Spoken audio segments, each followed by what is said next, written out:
Hi friends, welcome back to Kavita Samil. இன்னைக்கு நம்ம சூப்பரான மட்டன் சுக்கா ரெசிபி பார்க்க போறோம்.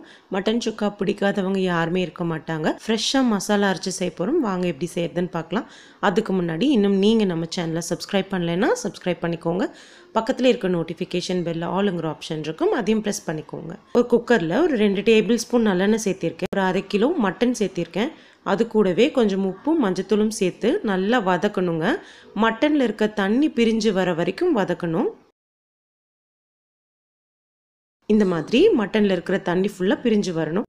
அது வரைக்கும் நம்ம வதக்கணும். அப்பதான் மட்டனும் கொஞ்சம் நல்லா சாஃப்டா டெண்டரா குக் ஆகும்.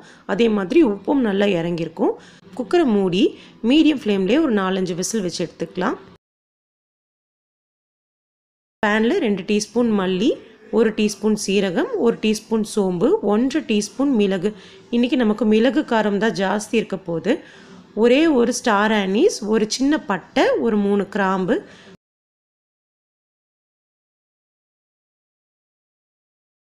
வரமிளகாய் சேர்த்திருக்கேன். இது நல்லா வறுத்துக்கோங்க. அந்த மசாலாலாம் நல்லா ஆறுனதும் நம்ம மிக்சியில போட்டு பொடி பண்ணி எடுத்துக்கலாம். இப்போ மட்டன் நல்லா வெந்துருச்சுங்க.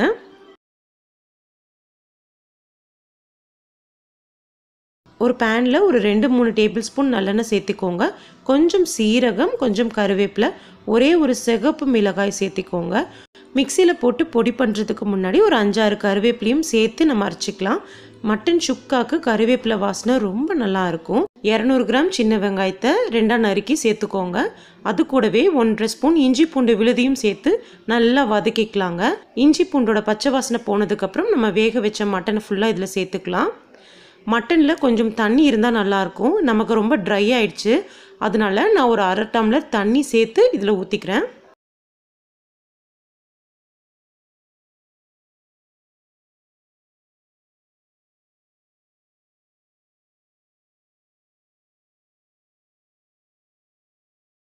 நம்ம அரைச்சி வச்ச மசாலா பொடி ஃபுல்லாக தூவிட்டு நல்லா ட்ரையாக வரட்டி எடுக்கலாங்க. அவ்வளோதான்.